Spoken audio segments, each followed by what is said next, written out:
me lembra, mas ontem nós comentamos de trazer o papel e caneta, porque pode ser que você adapte as dicas que eu vou dar aqui. Eu vou falar aqui a respeito de como você pode estudar a Bíblia do jeito simples. Como você, lá na sua casa, você pode estudar a Bíblia tentando encontrar aí a ferramenta, tentando encontrar aí o jeito, a disciplina. E eu vou tentar também passar pelo viés do ensino algumas dicas também para professores de escola dominical, ok?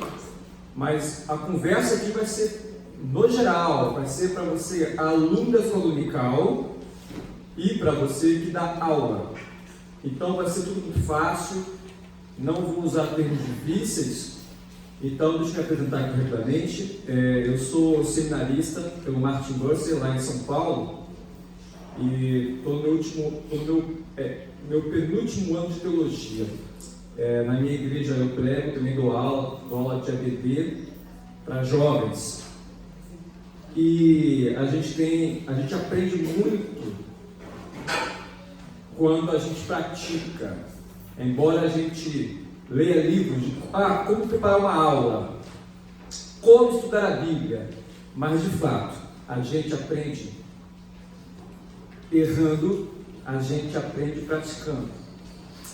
Então eu vou tentar trazer aqui algumas dicas, lembrando, pessoal, que teologia não é uma coisa que deveria te assustar.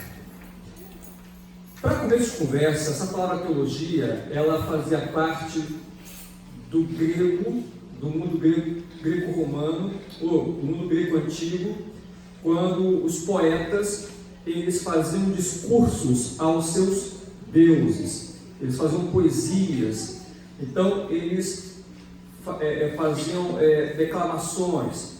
Mais tarde, a igreja cristã se apropria desse nome, teologia, que quer dizer conhecimento, palavra de Deus, conhecimento a respeito de Deus, e todo mundo aqui consegue produzir teologia, porque todo mundo aqui tem algum conhecimento sobre Deus, a respeito de Deus. Todo mundo aqui é teólogo, não teólogo acadêmico, aquele que estuda as línguas originais, mas todo mundo aqui produz teologia. Então nós vamos encontrar no meio evangélico teologia ruim e teologia boa. As nossas músicas devem passar pela teologia boa, as letras devem ser examinadas, a tua aula que você vai preparar deve ser examinada, mas não é uma coisa muito fácil. Por quê? Porque a gente não sabe nem por onde começar. Então eu estou aqui para tentar te ajudar. A uma hora, talvez aí passe rápido, vai ter um exercício aqui que eu vou dar para vocês, coisa simples. Eu vou ensinar para vocês um método que você pode aplicar. Vamos lá então? Eu passo, tá certo. Tá certo. Legal. Passa para cá, já dá certo, né? Se eu dirigir para cá. Qual material que eu posso usar? Eu coloquei ali uma lista de materiais que talvez todo mundo aqui conhece ou já tenha, é a Bíblia de Estudo. Você vai encontrar várias Bíblias de Estudos aí para você adquirir. Bíblia Anotada, Bíblia Thomson, Bíblia de Genebra, Bíblia... tem tanta Bíblia, gente. O Garoto Radical, Sufista, da Menina, a Princesa. É muita Bíblia que existe hoje.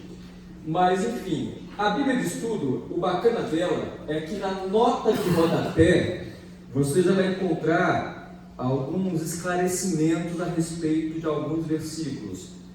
Nem de todos os versículos, mas de alguns. Isso já ajuda muita coisa. Comentário bíblico.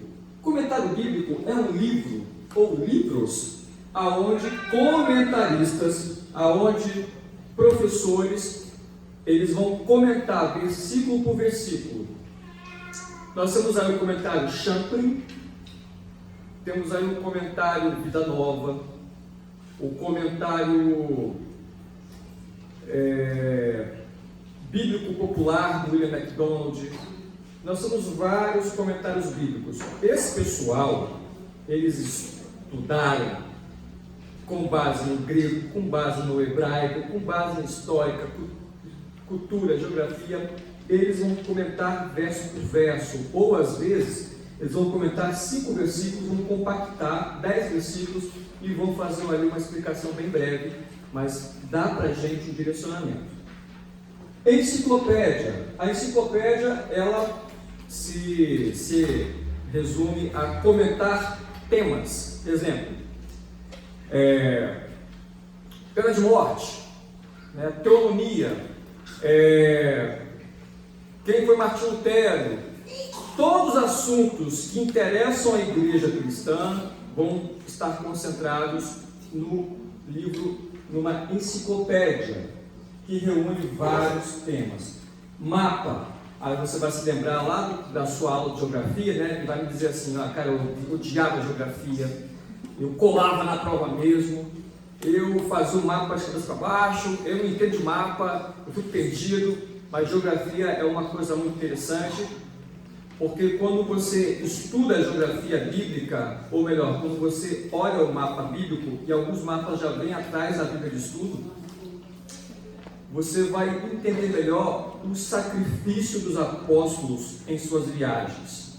Você vai entender melhor as distâncias que eles percorreram, seja por terra ou por mar.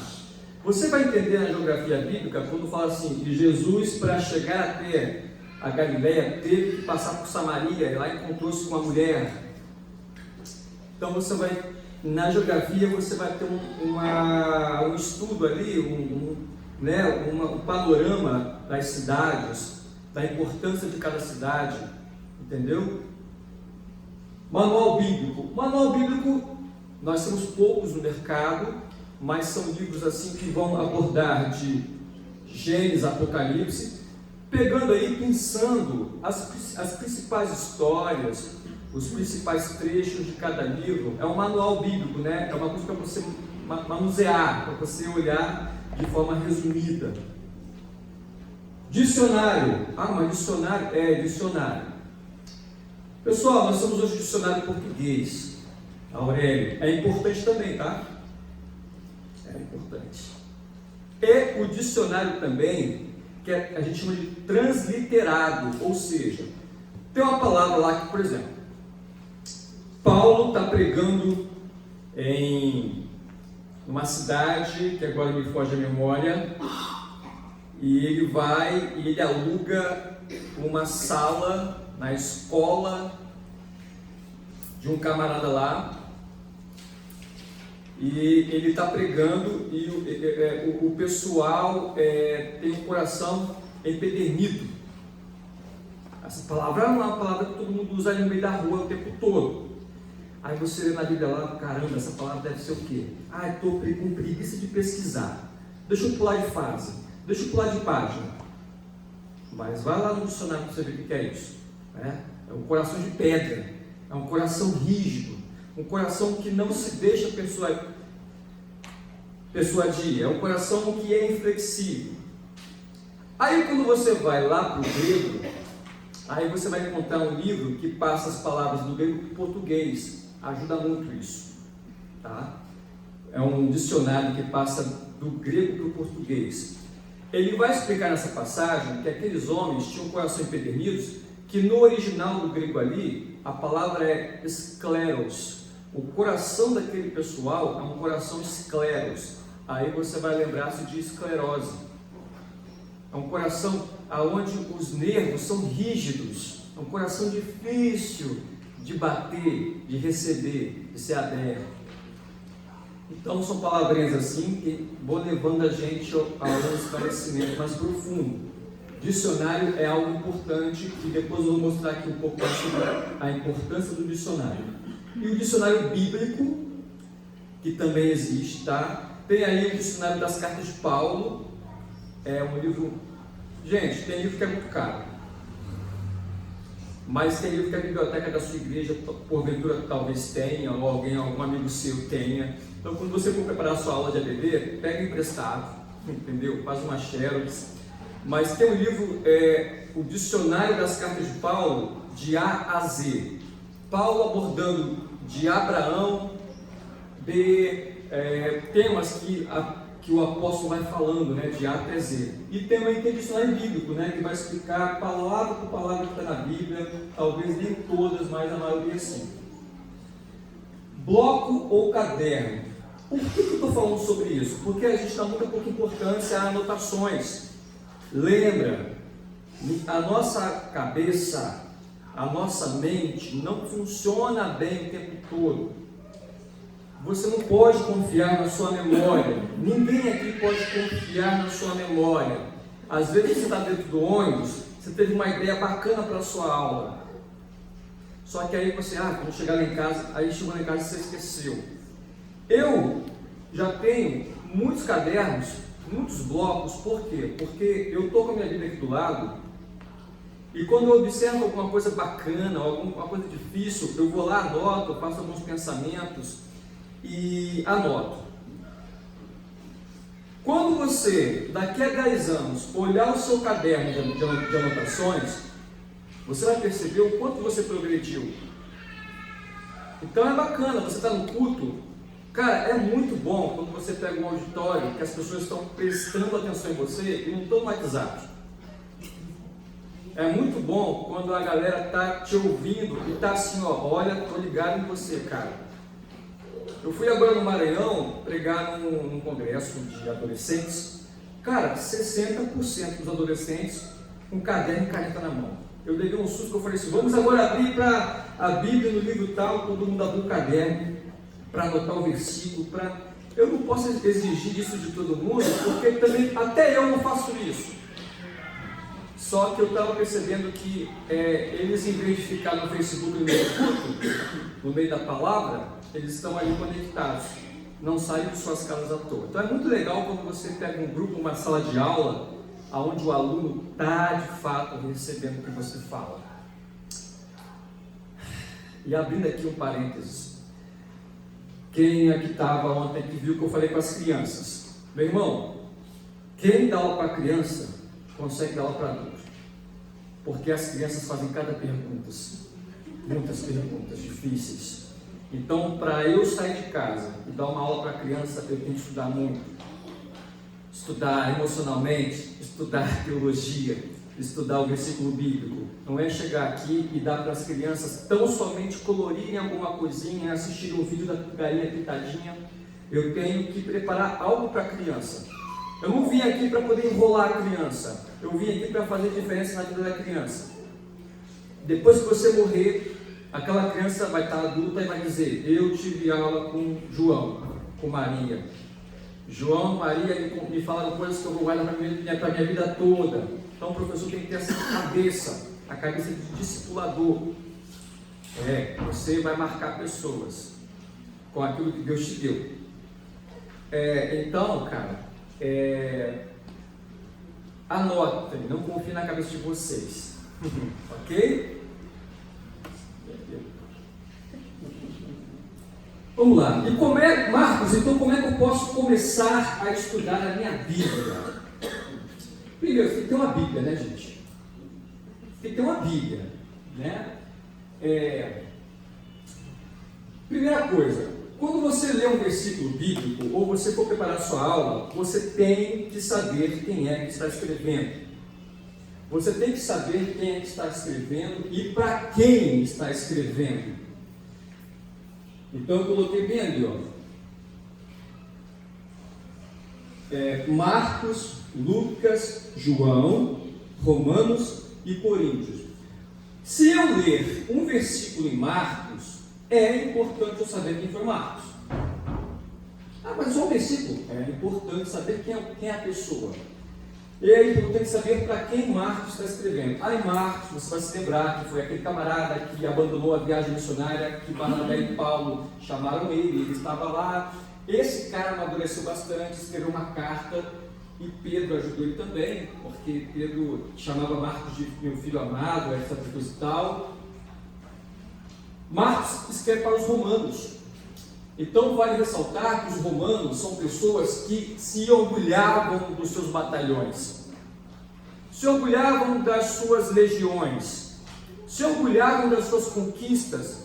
O Império Romano se manteve de pé durante 600 anos. Ninguém, nenhum exército, nenhuma nação foi tão grande como o Império Romano naquele tempo. Marcos, então, vai escrever a sua carta para as pessoas que estão lá em Roma, que convivem com essa realidade romana, esse orgulho emblemático.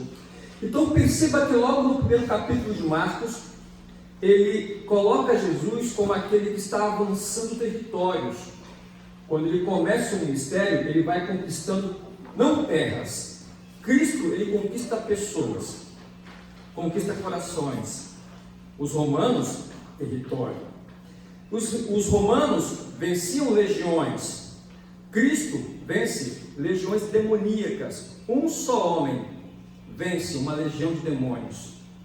Então, quando você passa a ter essa visão do que Marcos está querendo dizer para os romanos, olha, não é César, há um só Senhor, e é o Senhor Jesus Cristo. Lucas é médico. Foi Lucas que escreveu Atos. Foi Lucas que escreveu o Evangelho de Lucas. E Lucas, 99,9% de ele nunca ter visto Cristo, nunca esteve com Jesus. É por isso que quando ele escreve para quem? Teófilo, um homem gentio, um homem que não é judeu, um homem que não conhece a história de Cristo, não conhece a história judaica. É um homem que está recebendo através de Lucas as informações. Então, muito possivelmente, Teófilo está patrocinando Lucas, porque para fazer um livro era uma coisa muito cara, feita à mão, não é igual hoje tem gráfica. E Lucas é médico, e quando ele vai relatar lá que Pedro, na porta do templo, falou para o cara, levanta e anda, não tem ouro nem prata, Lucas vai falar, olha, os arqueiros do pé se firmaram, né? Os tendões. Então você vai ver que Lucas ele tem esse panorama um pouco mais médico e também histórico, porque o Lucas é um cara que ama história. Ele vai relatar as histórias, olha, porque nós nadamos não sei quantas jardas, porque o navio que nós entramos tinha lá dois rostos de deuses gêmeos. E Lucas é esse cara que gosta de história, ele dá o nome até o vento, o Euroaquilão, né? Coisa que para alguns não é tão importante, mas para quem gosta de história, o caso de Lucas é importante.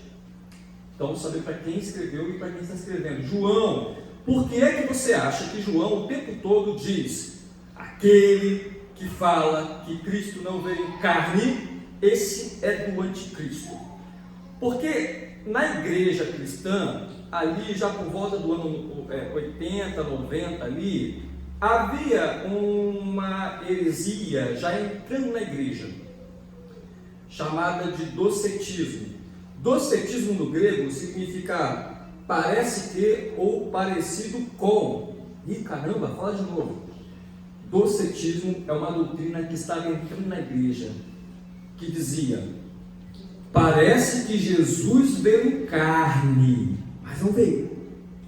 Parece que ele era um homem, como a gente, mas não era.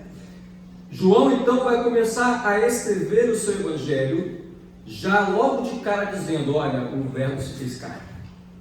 Aquilo que era falado, o verbo verbalizado, o verbo, a palavra, tornou-se forma humana, e nós o vimos, nós tocamos nele. É por isso que João, ao longo do seu livro, vai relatar, por exemplo, que ele sentiu sede.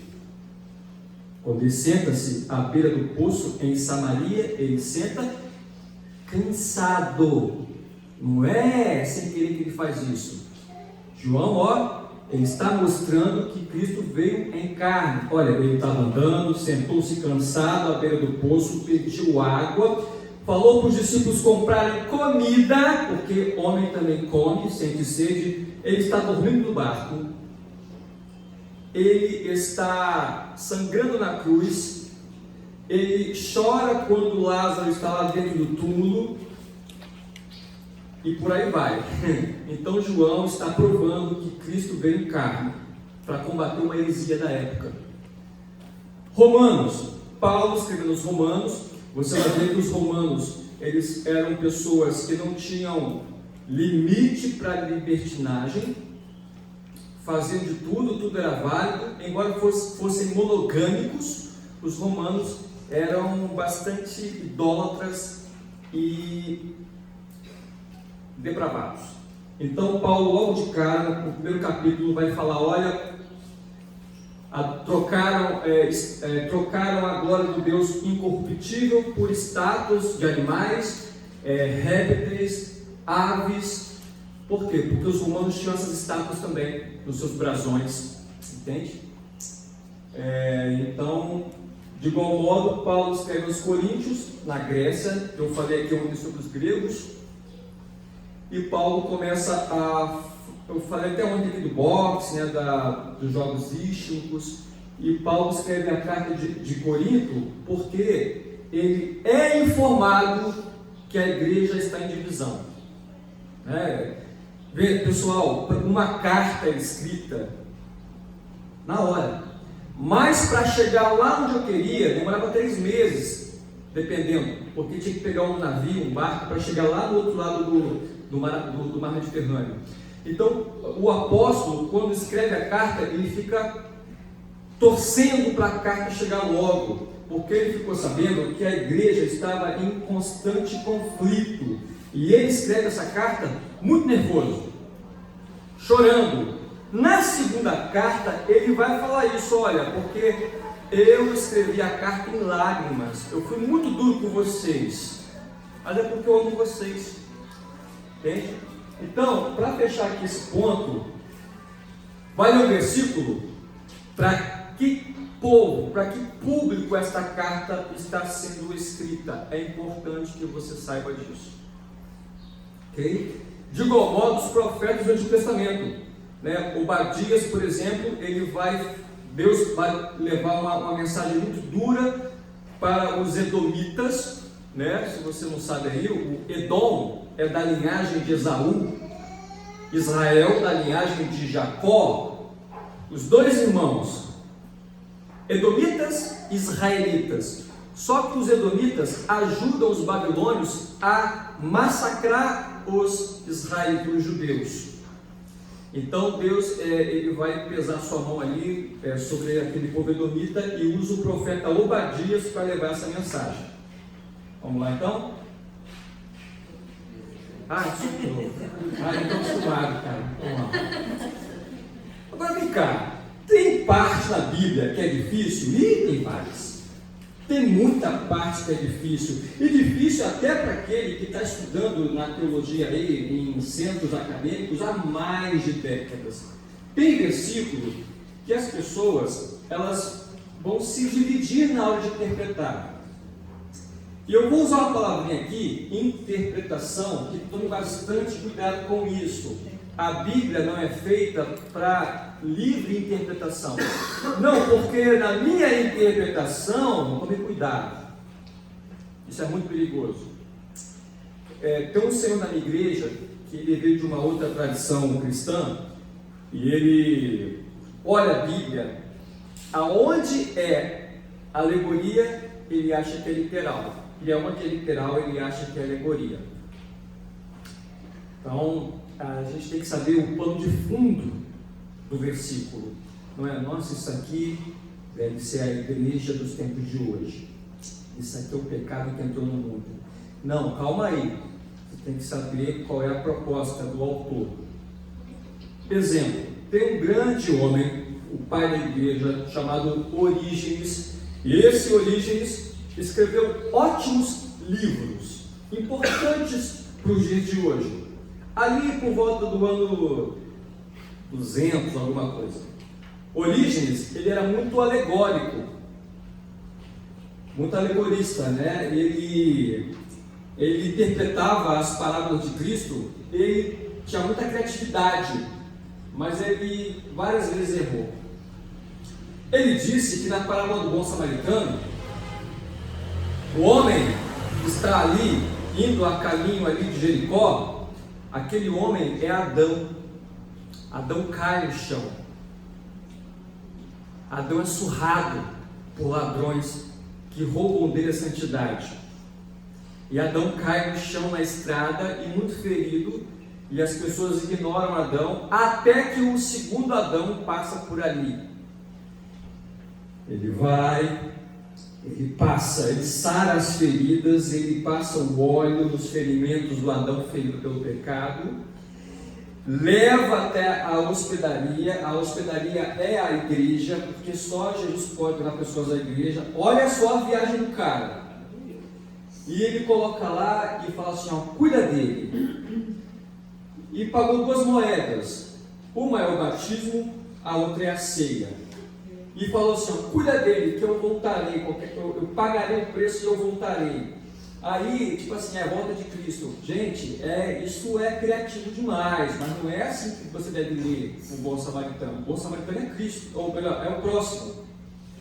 É o próximo. Então tem que tomar cuidado, porque não é assim. Ai, deixa eu ver o que Deus quer falar comigo. Aí você abre lá. Ai, não sei o quê. Porque eu já fui uma vez, vamos lá visitar, tem um rapaz lá morrendo na cama e está de hepatite. Cheguei lá para visitar, estava todo mundo assim. Agora é sua vez, vai lá, fala uma palavra aí. Abria, aí caía em cada versículo que não tinha nada a ver. E não é assim não. Isso não existe. Isso é bibliomancia, tá? Deus não fala assim não é o Uritumi mais não. A Bíblia é um livro, é a palavra do Senhor, mas assim, tem propósito, ok? Aqui uma passagem difícil. Cristo está lá falando que nos dias de Noé eram semelhantes aos dias dele, né? Que as pessoas comiam, bebiam, se casavam, davam-se casamento, até o dia em que veio o dilúvio e os apanhou de surpresa. Aqui tem um versículo referente a essa passagem, ilustrando os dias de Noé, em 2 versões diferentes. A primeira é a King James, e a segunda é a Almeida atualizada. Observe que os 2 são o mesmo versículo, mas com leves diferenças. 2 homens estarão na lavoura, embaixo. Então, estando 2 homens no campo, até tudo bem. Aí em amarelo, um será arrebatado, mas outro deixado. E embaixo fala que um será levado e um deixado. Aí, eu não vou aqui dar minha opinião para isso não. Mas veja, quando Cristo vier, um será arrebatado e outro será deixado, ou um será levado e um será deixado. Aí você vai lá na história de Noé. Quem foi arrebatado no tempo de Noé? Aí você vai lá, né?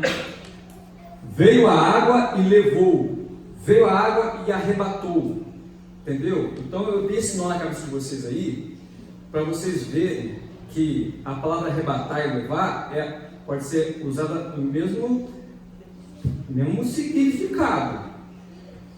Só que isso aqui já cria doutrina. Uns acham que é um arrebatamento secreto. Vai ficar só minha roupa aqui no chão, eu vou subir. Outros não, isso aqui não fala de arrebatamento secreto. Isso aqui fala que quando Cristo vier, um será deixado, ou seja, deixado. Mas no dia de Noé, quem foi deixado foi Noé. Noé foi deixado, Noé não foi arrebatado. Quem foi arrebatado foram as pessoas que foram levadas pelas águas. Quem foi deixado com vida dentro da arca.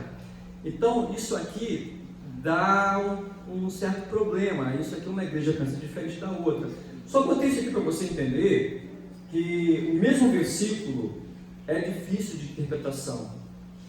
Uma igreja entende de uma forma e a outra de outra forma. Vamos pular aqui. Foi mal.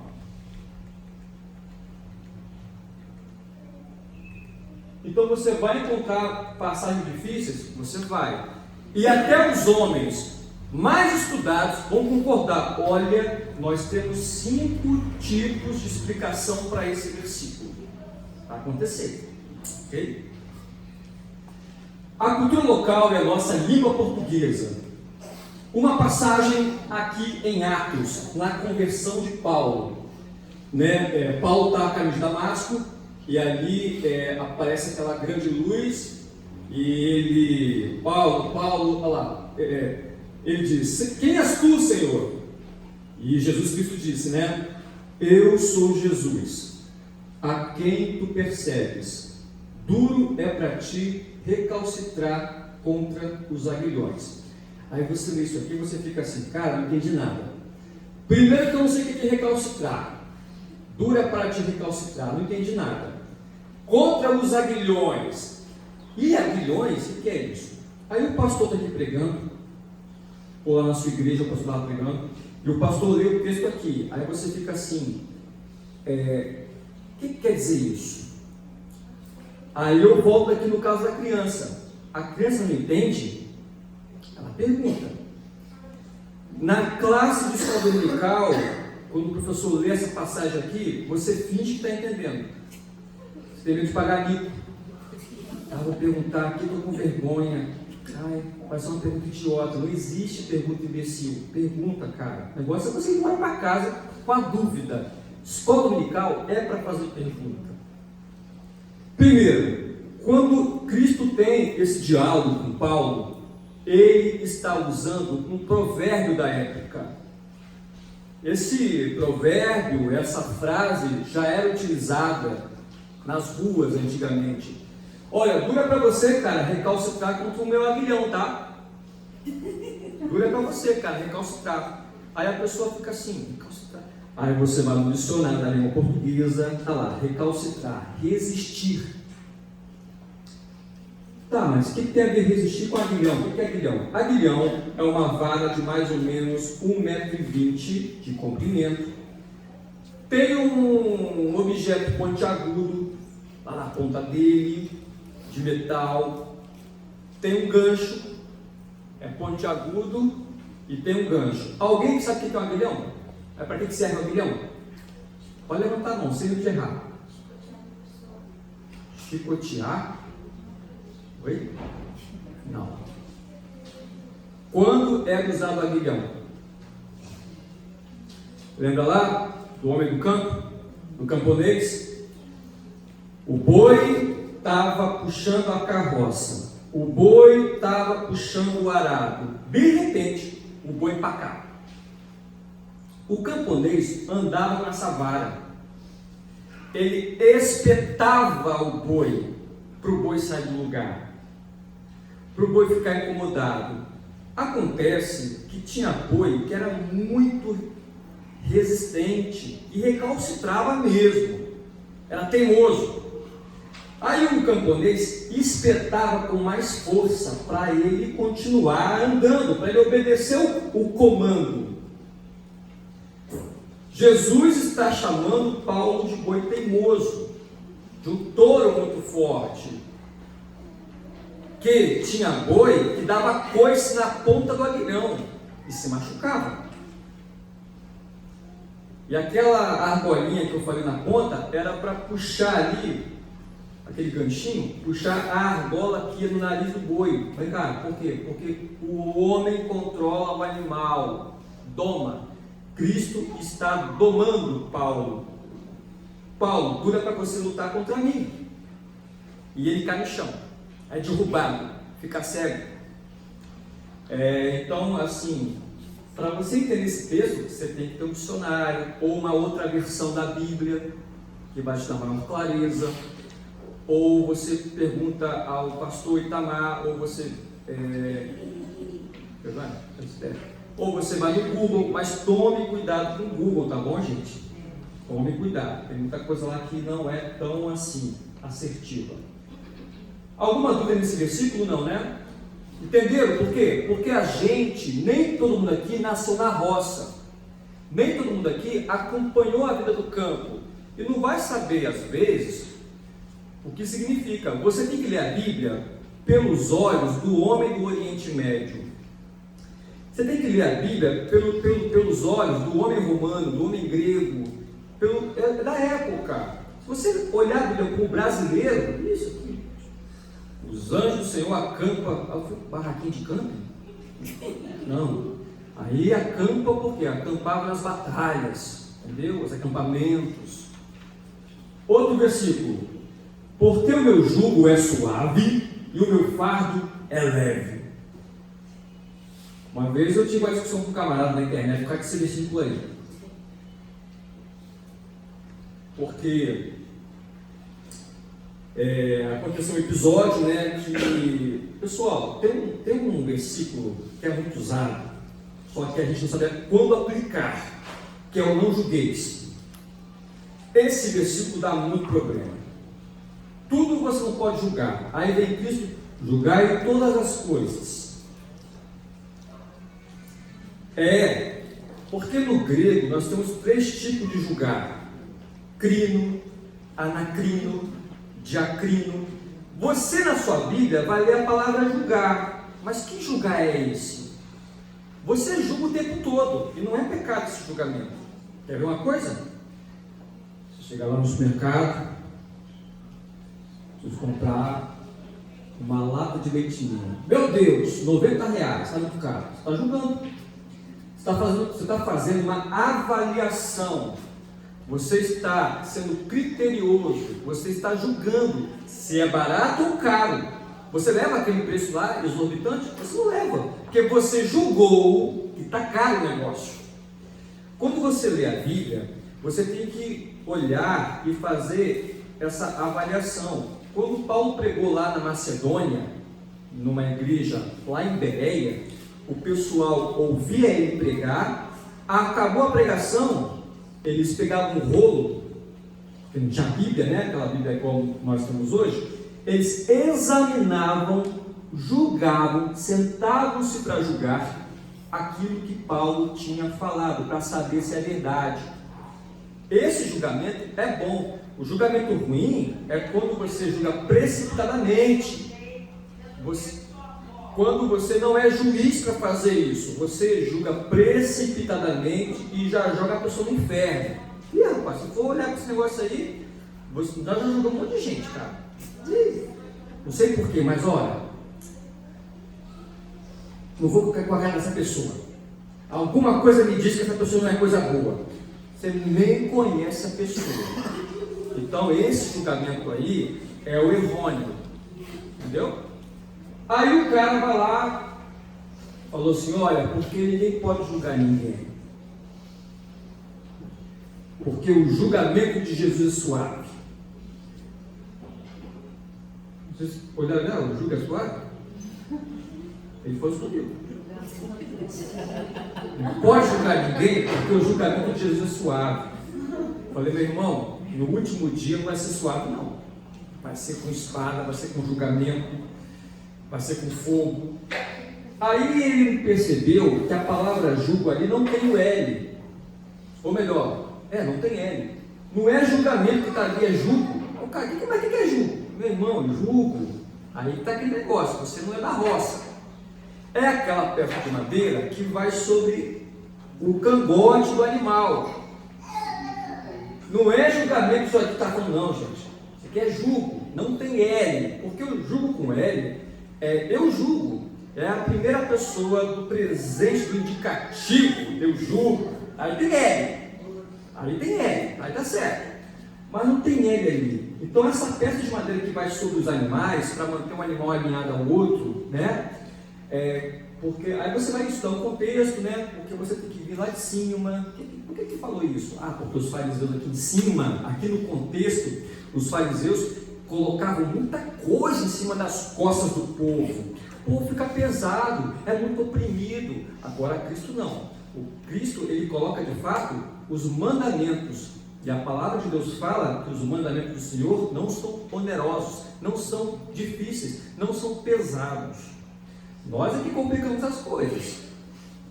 O julgamento ali não é julgamento, é julgo, tá? Essa peça de madeira aí.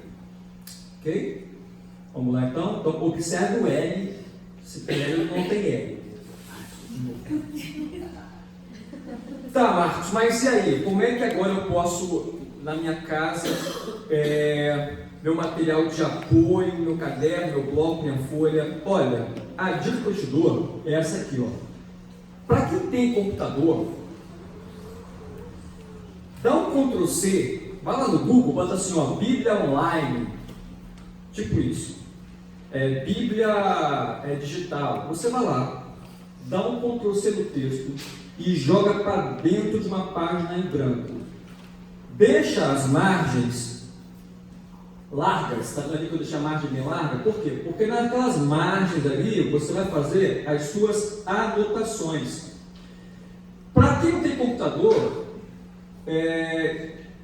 gente, uma coisa que funciona muito na nossa memorização é escrever. Quando você escreve alguma coisa, você escreve um versículo bíblico, você está realmente trabalhando a sua memorização. Então você escreve ali o versículo bíblico bem no meio da folha e deixa uns campos em branco para você puxar um fio. Fala, isso aqui significa isso.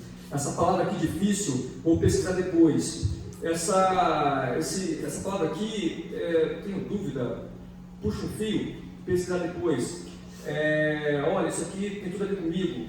Ou seja, a sua área de anotação vai estar ali nas margens bem largas, ok?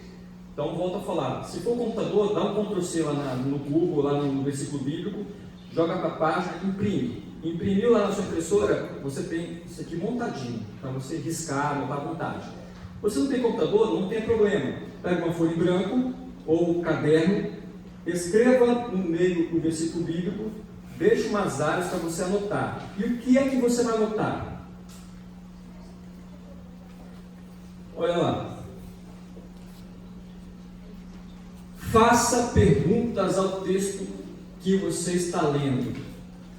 Perguntas do tipo: qual, quais, quem, como, onde, por quê, quando, quantos e por aí vai, mas é muita pergunta. Faça a pergunta do texto. Mas por quê? Porque você vai fazer um trabalho de pesquisa. Poxa, mas isso aí é negócio para o pastor fazer? Não, para você também. Você não ama a palavra do Senhor? Você não quer conhecer mais o teu Deus? Não quer saber como melhor servi-lo? Não quer saber, não quer aprender com os grandes homens? Não quer aprender como não fazer aquele negócio ali errado que está na Bíblia? Aqueles maus exemplos de homens que estão ali? Não quer, você não tem prazer em adentrar na história e perceber a maravilha do texto bíblico? Gente, há muita beleza na Bíblia. Há muita glória, cara, muita riqueza, um tesouro isso aqui. Fala muito, o nosso coração queima. Só que o povo da Bíblia não lê a Bíblia. É difícil. Eu sei que é difícil, alguma coisa aqui é difícil, mas vamos atrás. Aí quando você fizer as perguntas, vou botar aqui um exemplo depois, tá? Fica tranquilo. Depois vai ter um exercíciozinho aqui legal para a gente fazer. Esse aqui é o chamado método indutivo, que te induz a fazer perguntas e te induz a procurar por respostas.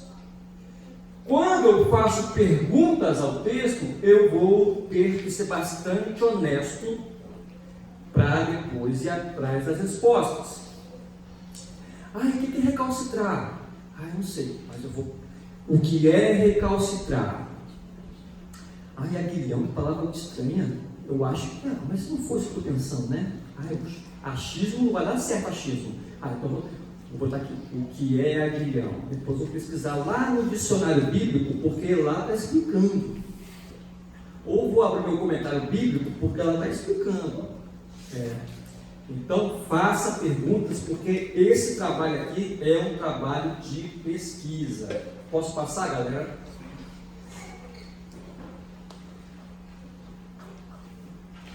Vou pedir a vocês, para vocês fazerem duas perguntas. Anota aí no seu papelzinho aí. Leia o texto e faça duas perguntas para ele, e depois a gente vai bater um papo.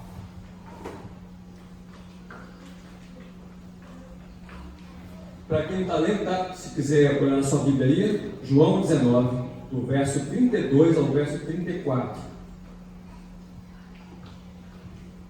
Faça duas perguntas ao texto aí. Perguntas mesmo assim que você ficou assim, eu não entendi nada. Quem, quando, quantos, aonde, como, por quê, qual?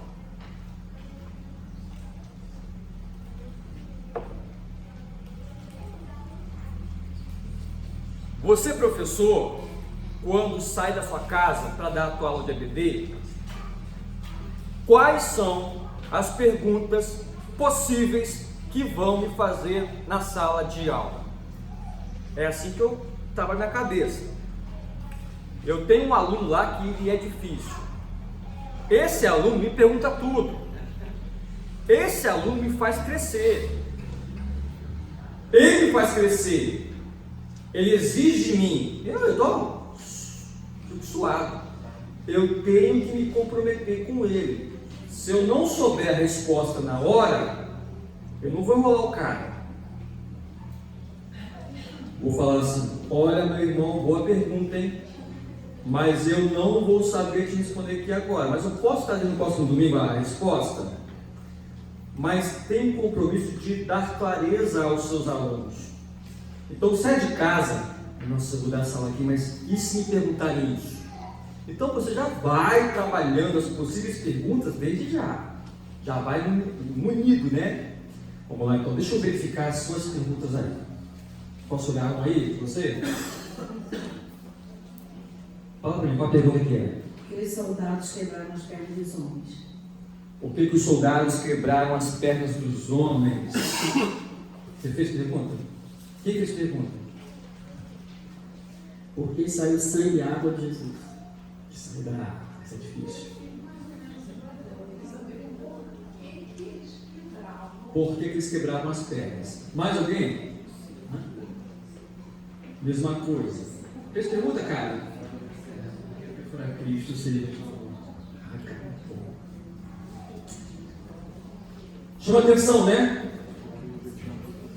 Vieram então os soldados e quebraram as pernas do primeiro homem que fora crucificado com Jesus, e em seguida as do outro. Mas quando chegaram a Jesus, percebendo que já estava morto, não lhe quebraram as pernas. Em vez disso, um dos soldados perfurou o lado de Jesus com uma lança, e logo saiu água e sangue. Então eu percebi que o que chamou a atenção de todos vocês aqui, as pernas quebradas. Era como fazer isso. Primeiro, você só vai obter riqueza de detalhes quando você de fato, porque ninguém nasce sabendo, gente. Tem coisa que é histórica, tem coisa que é costume da época. Quando você vai estudar a crucificação, aí você vai no dicionário bíblico, crucificação. Só tanta coisa que tem aqui, hein? Como era crucificado, por que era crucificado, quem foi crucificado, por que quebrou a perna. Você vai encontrar nos comentários bíblicos. A posição do crucificado era uma posição muito incômoda. Ele ficava numa posição que logo ele tinha câimbras. Imagina que o cara tinha sido açoitado, chicoteado, saiu o sangue dele, mosca posava nele, ele não podia se coçar. Aquela posição dava cãibra, uma posição só, não podia se mexer. E outra, aquela posição ia cansando o camarada, que pressionava o tórax dele e ele não conseguia, o pulmão não conseguia dilatar direito. Então ele ficava numa posição que tinha dificuldade de respirar. Então o que eles faziam? O que o crucificado fazia? Ele fazia isso aqui, ó. Ele levantava para buscar ar, entende? Esse movimento aqui, porque o cara demorava 3 horas para morrer, 1 dia, 2 dias para morrer. Então, aquela posição ele conseguia se ficasse assim o tempo todo, ó, buscar. Quando ele estava vivo, e para acabar o sofrimento logo, quebrava-se as pernas, para ele parar de levantar. Aí o coração, acabou a vida dele. Quando chegaram em Cristo, ele já tinha morrido. Aí você lê aqui, tinha morrido, né? Não é só não. Tem profecia aqui. Tem coisa linda aqui dentro. E não quebraram as pernas de Jesus. Lembra lá do Cordeiro Pascal? Lá em Êxodo, a lei de Moisés dizia que quando vocês comerem cordeiro, vocês não podem quebrar o osso do cordeiro. Você tem que desmembrar, entendeu? Desmembrar, comer a carne do cordeiro, porque o cordeiro da Páscoa não pode ter ossos quebrados. Aí o salmista fala bem assim: olha, e nenhum osso seu será quebrado. Está no Salmo isso. Aqui se cumpre a profecia. O cordeiro não pode ter osso quebrado, entendeu? Falou ali da perfuração. Rapaz, olhando assim, não tinha muito porquê, mas João faz questão de falar que sai sangue dele. Ele veio em carne.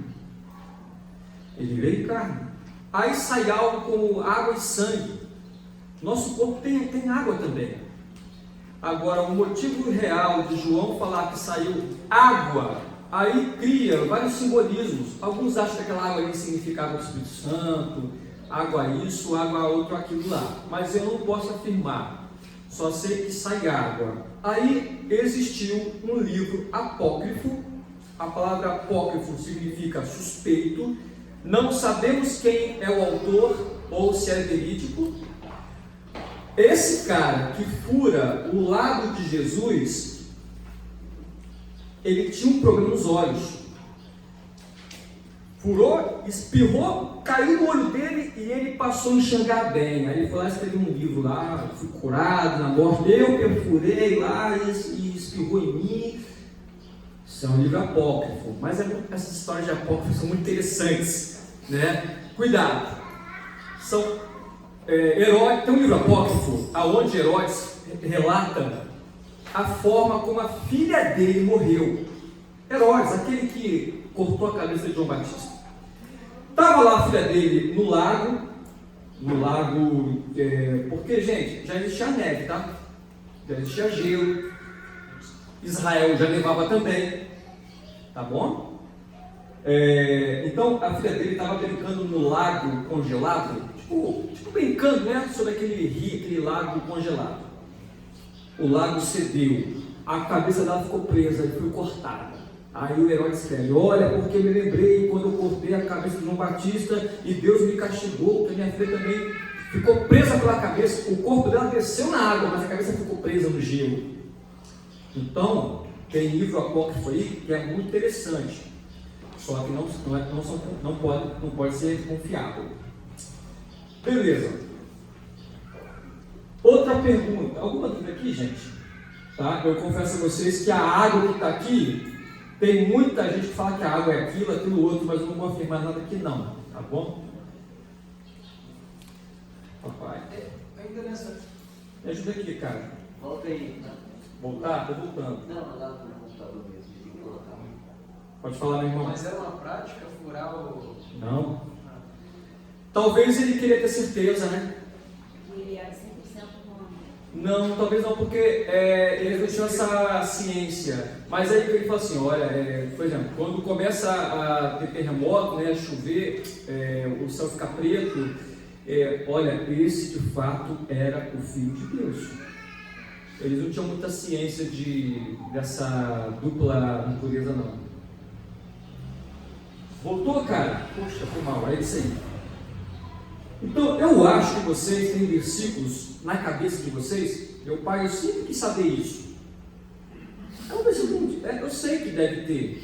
Eu sempre quis saber esse versículo. Então, é hora de você correr atrás. Tem coisa muito rica aí. Pessoal, eu queria também que vocês lessem isso aqui e fizessem duas perguntas, tá bom? A história daquela mulher que queria muito que Cristo curasse a sua filha.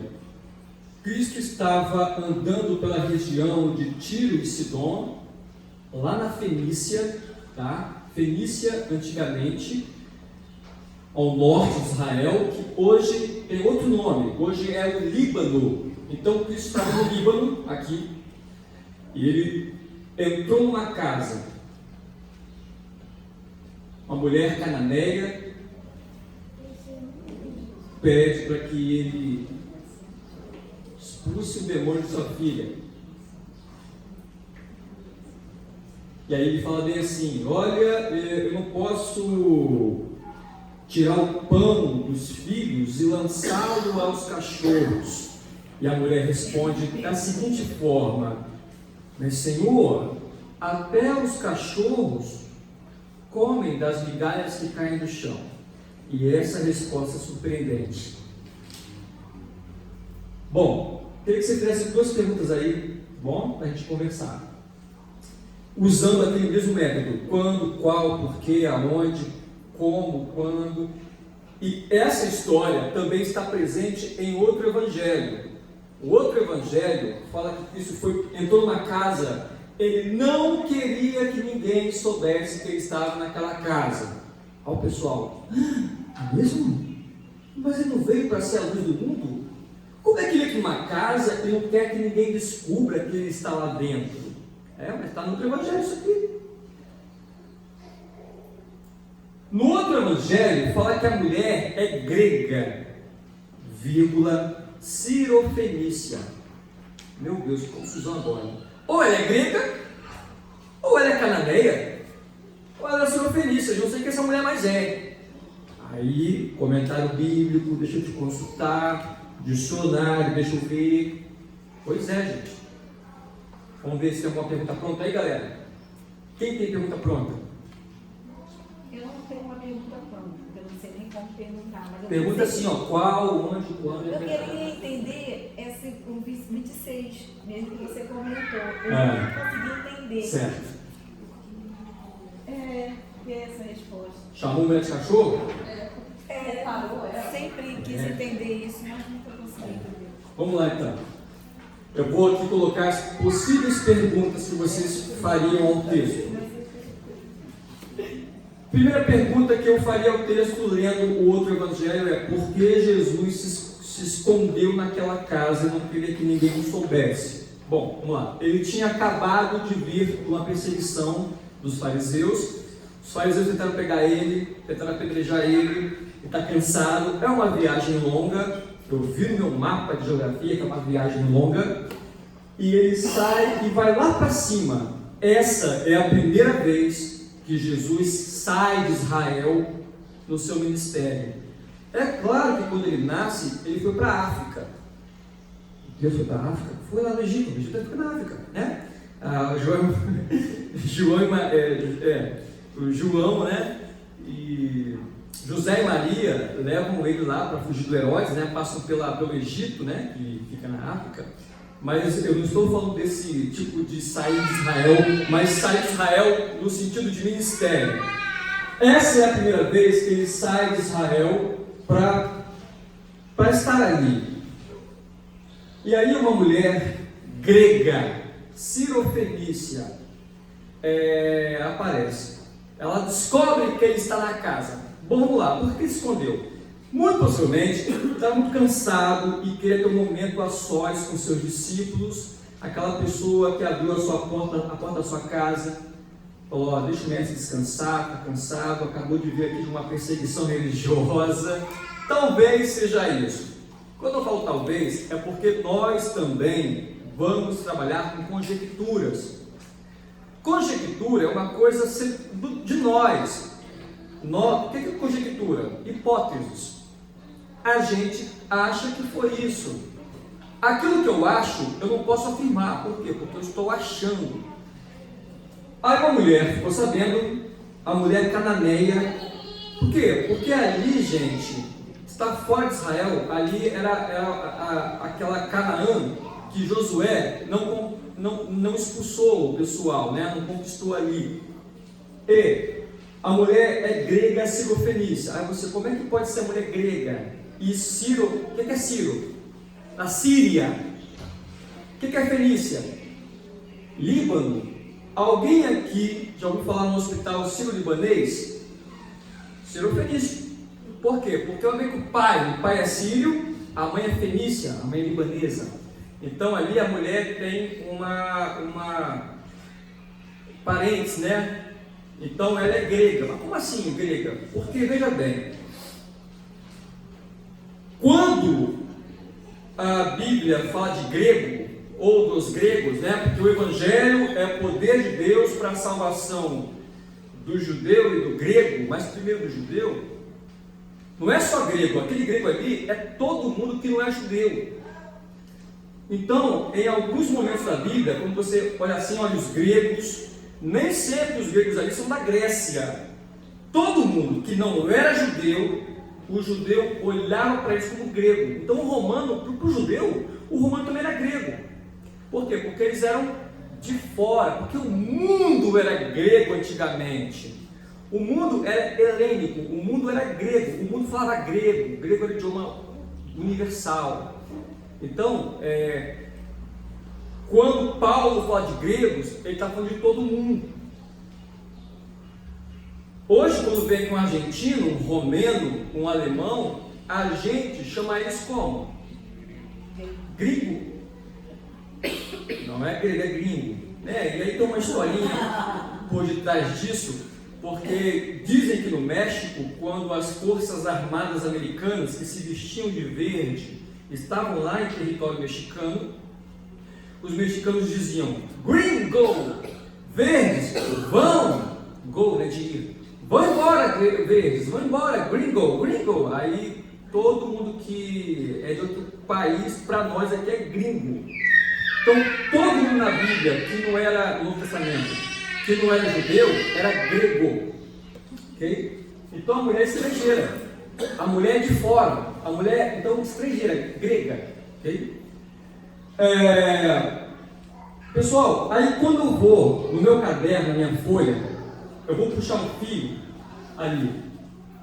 A mulher Tiro e Sidom. Aonde que ficava Tiro e Sidom? Eu vou lá. Onde ficava Tiro e Sidom? Depois eu vou pesquisar. A mulher cananeia.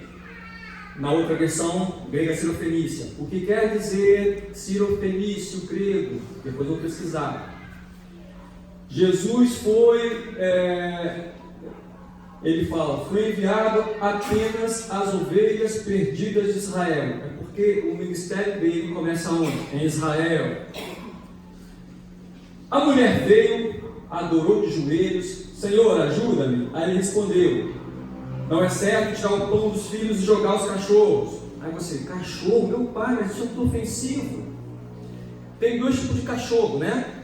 Tem um cachorro que é doméstico, dentro de casa, e o cachorro de rua que não entra na casa. O cachorro vira lá, está lá na rua, sem dono. Esse é da noite, esse fica perambulando por aí. O cachorro da casa, lá em casa também é assim, os cachorros ficam na sala debaixo da mesa. Eles aproveitam as coisas que caem, as coisas que nós desperdiçamos. Israel desperdiçou o Messias. As migalhas de Jesus caem da mesa e beneficiam os cachorrinhos que estão ali próximos. Beneficiam os gentios, os gregos. Nós também somos gregos para os judeus, nós somos gentios. Nós, os cachorrinhos, nos alimentamos das migalhas que Israel desconsiderou. A bênção veio de Israel, a bênção a migalha, cara. Pedaços de Jesus chegaram até nós, se é que você me entende. Pois bem, aí tá, eu li agora. Como é que eu posso aplicar isso na minha vida? Outra coisa importante é a aplicação. O que é que eu posso aprender com esse texto? Primeiro, que eu fui amado por Deus, porque as migalhas chegaram até mim. Eu sou aquela pessoinha miserável que não tem voz na casa, sou um cachorrinho. Eu estou ali perto, eu estou ali para receber aquilo o que chegar é lucro para mim, e pedaços dessa migalha vão me alimentar. Isso é maravilhoso, isso é graça. Outra coisa que eu aprendo, se eu sou mãe, olha o que essa mãe fez. Ela se lança, ela se joga nos pés de Jesus, literalmente, faça alguma coisa pela minha filha. Então, se você é mãe, aprenda isso, interceder pela sua filha e pelo seu filho.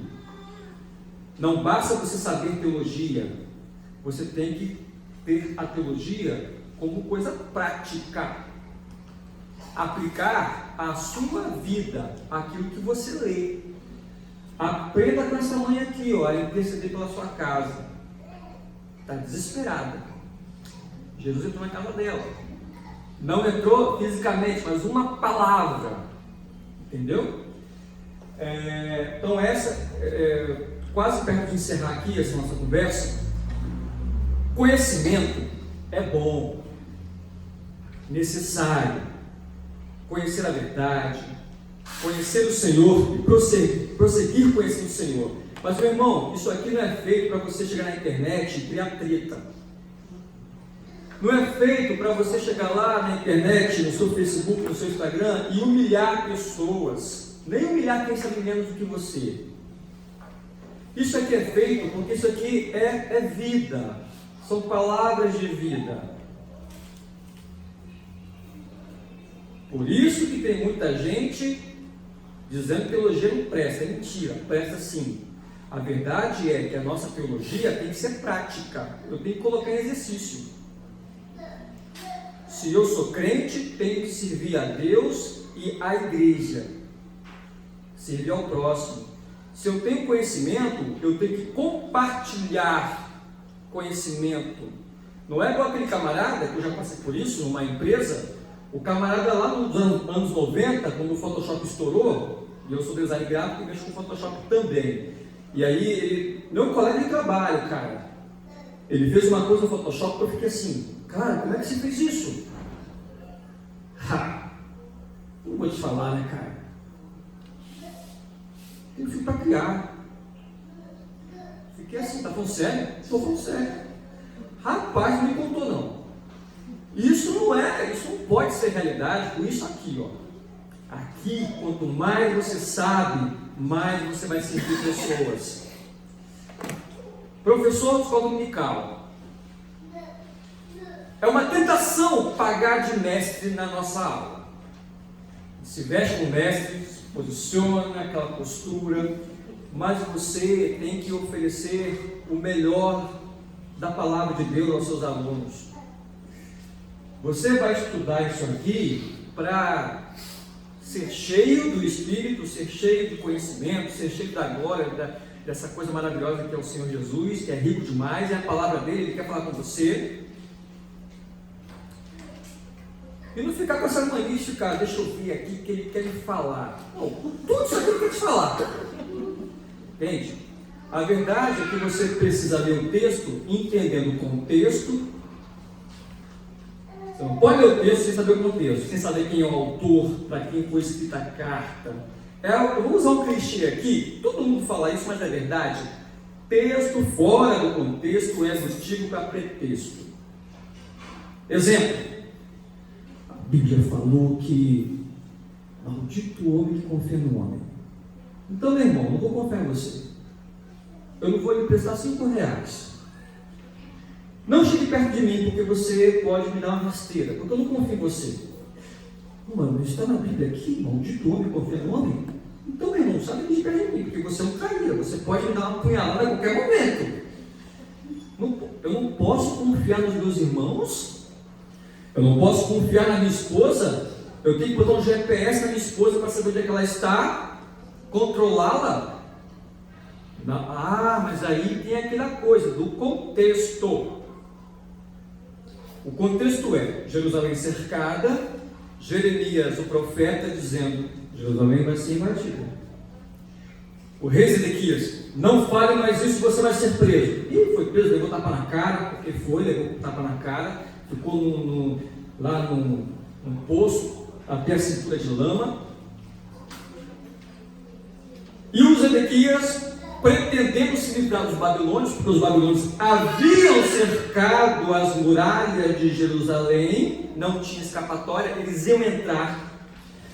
Zedequias manda mensageiro para que o faraó, o rei Neco, chegasse e atacasse os babilônios para salvar Israel, salvar Jerusalém.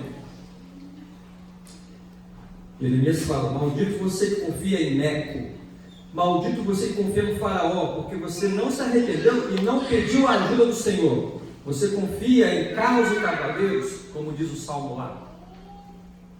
Então, pessoal, nós temos que saber o contexto, saca?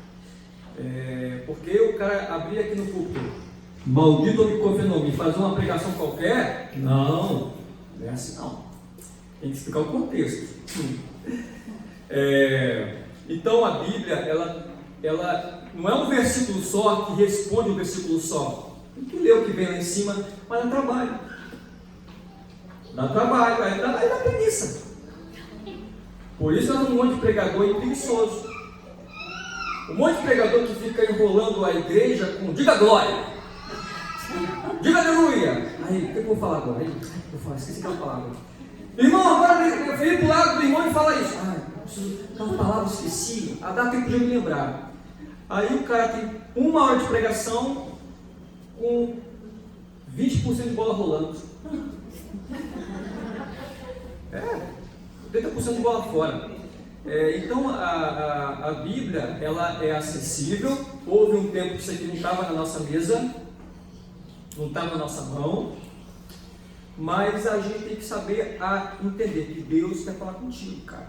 Mas enfim, aí eu quero botar aqui um versículo para encerrar, para você perceber.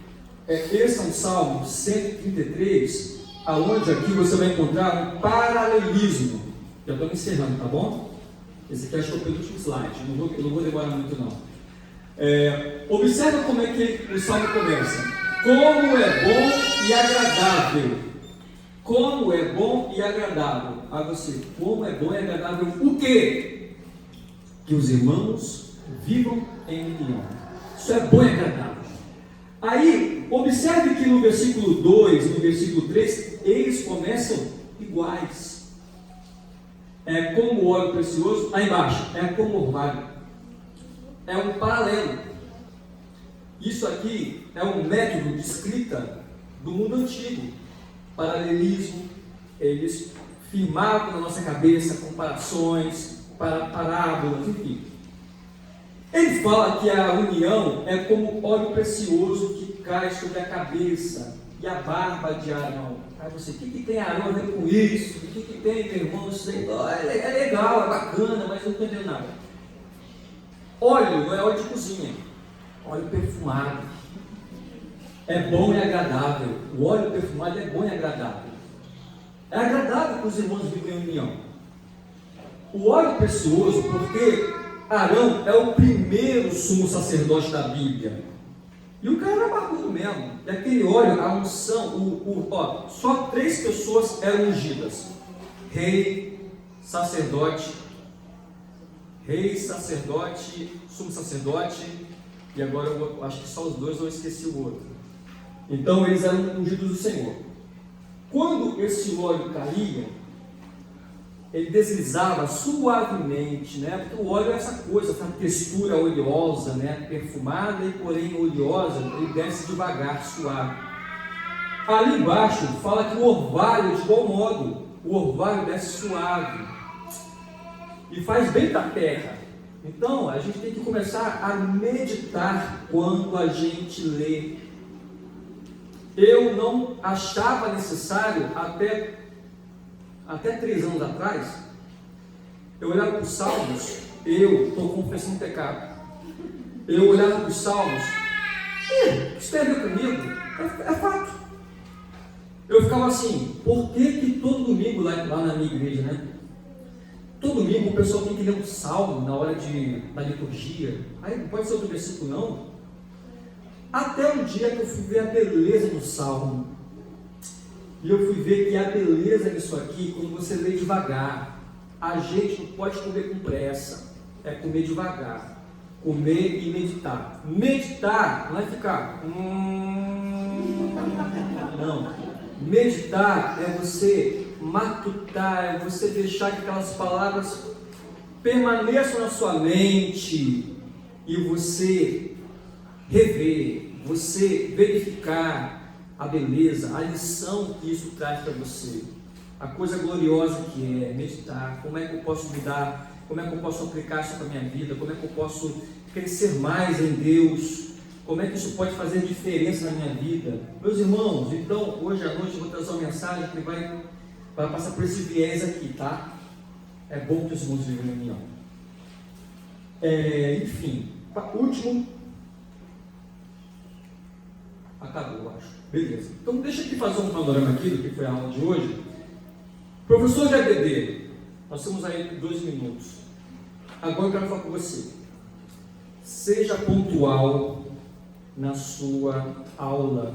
Seja o primeiro a chegar e aquele que apaga a luz. O professor não pode chegar atrasado. Eu sei que uma hora ou outra, que o trânsito está ruim, o quebra-mola, fiz uma obra na minha rua lá, tive que fazer um retorno, beleza, mas olha, não deixa que isso seja uma constante na sua aula. O professor tem que se importar e se preocupar com alunos. Você, professor de criança, você, de igual modo, olhe para os pequeninos como pessoas, como gente. Para fazer igual eu, não, um tempo atrás, aí, que eu achava que criança era um ser vivo somente. Para mim, criança era só um ser vivo. Hoje eu vejo como gente. E é gente que me ensina. Gente que ensina. É o meu público mais exigente. Me bota em cada bico de sinuca.